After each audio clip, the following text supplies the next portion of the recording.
Welcome back to the channel, everybody. Thank you so much for joining me and allowing me to continue to be your daily advocate. If you're new here or you're not subscribed for any reason, please do me a huge favor and hit the subscribe button.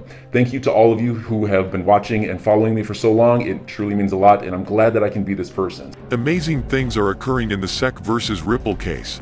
First and foremost, we have evidence, some of which is quite fantastic, which we will analyze. It is evidence for the SEC, just to give you a heads up on what is going on with that.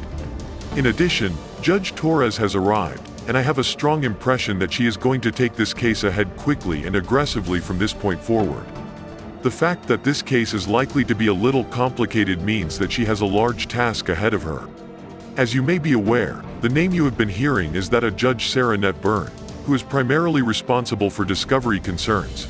Nevertheless, it is Judge Torres who will be making the ultimate judgments in the case. And she walked into the case with weapons blazing the day before. And here is the order, which consists of 3 dispositive motions, as follows. There were 3 outstanding motions at the outset of the order opening paragraph, and there were requests to seal documents in connection with each of those motions. Firstly, Larson moved to dismiss the lawsuit against himself, followed by a second motion to dismiss the case against Brad Garlinghouse, and finally, a motion to strike the fair notice argument brought by the SEC. What do you think? Will it favor Ripple? Also, she is not making a decision on these motions at this time, but she is discussing which papers, or which portions of documents, the public will be able to see. You have 2 options when it comes to papers that have been submitted with the court. You may seal them or redact information from them. When you redact a document, it refers to the process of simply blacking out certain sections of the text. Also, what the public can see was a very generous ruling from Judge Torres. So, taking a look at the sealing section, it states that the common law right of public assets access to judicial documents is firmly rooted in our nation history. This presumption of access is based on the need for federal courts to have a measure of accountability and for the public to have confidence in the administration of justice. To summarize, if you wish to keep anything under seal, you must have a strong justification for doing so, and the court clearly did not feel that the defendant grounds were sufficient. However, bear in mind that this order has no effect on the court decision in the case since the judge has access to all of the papers, even those that have been sealed. And her order will allow us to examine a large number of the papers that will be presented on February 17th. So, are you excited for February 17th? This is all I could find out about the order, so let's have a look at what others are saying on Twitter. So, attorney James K. Phelan tweets, "Court denies Ripple request to seal legal memos provided to Chris Larson and briefing associated with those memos and grants Ripple request to file SIR reply to the SEC motion to strike the fair notice defense." And somebody named Rainey responded to attorney Phelan, that correct me if I'm wrong, but unsealing the documents that the court and opposing parties have already viewed as more for public perception than having anything to do with the outcome of the lawsuit, right? And James responded, "You are correct, it is all about public access." Attorney Jeremy Hogan took to Twitter to express his opinion that the judgment indicates that the judge presiding over the case, Annalisa Torres, will soon begin to take the lawsuit ahead. He tweeted, "There is only one major takeaway from this order on the Ripple versus the SEC case. Judge Torres is getting ready to take over. The next couple of months will be very interesting with all the major rulings that are being teed up." Judge Torres' orders, according to John Deaton, an attorney representing the XRP holders in the SEC versus Ripple dispute, are a positive development for his clients.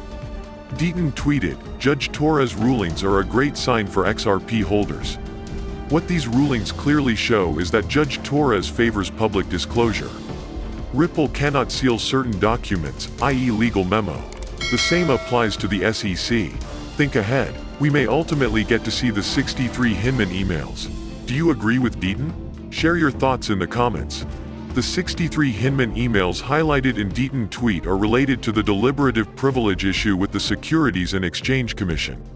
Earlier this month, Judge Sarah Net Byrne ordered the submission of Hinman drafts and notes from his 2018 address, which John Deaton referred to as Ripple, biggest success. He said, "The biggest victory for Ripple and XRP holders, from Judge Net Byrne's recent decision, is not necessarily the email with the draft version of the Hinman speech. The most significant victory could prove to be the notes from meetings with third parties not associated with Ripple." As Deaton added, Those third parties are highly likely to include Ethereum Joseph Lieben and an executive from Consensus, who recently met with Hinman and others, as well as members of the Enterprise Ethereum Alliance like the VC Working Group, Deaton saying that, "These notes are no doubt from the above meetings."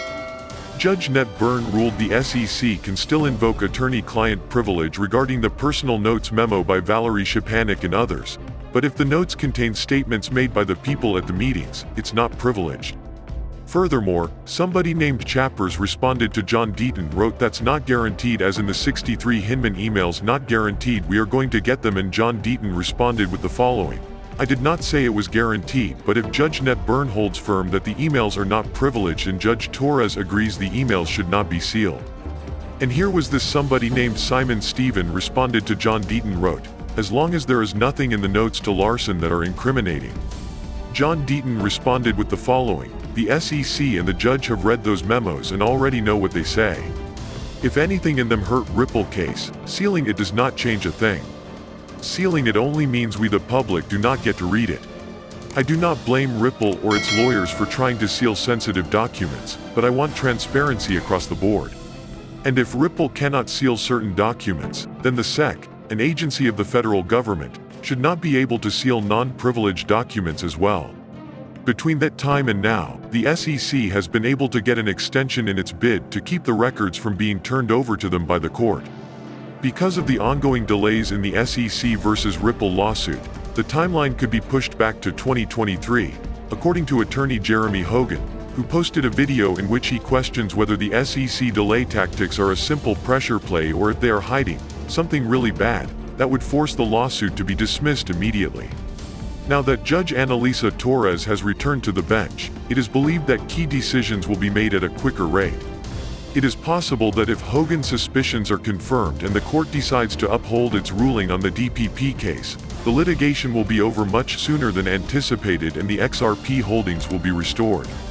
Make sure to subscribe and give us a thumbs up. Thank you so much for watching. See you in the next video.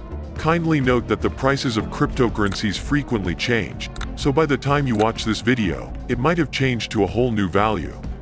The information provided in this video does not constitute investment advice, financial advice, trading advice, or any other sort of advice, and you should not treat any of the content as such. The content in this video is for educational purposes only and hence should not be considered financial advice. Do conduct your due diligence and consult your financial advisor before making any investment decisions. So enjoy your day, everybody. I'm always here for you. Leave any comments or questions below and be sure to subscribe. But thanks, everybody. I really appreciate you. Enjoy your day, and I always have your back. So thanks so much, everybody.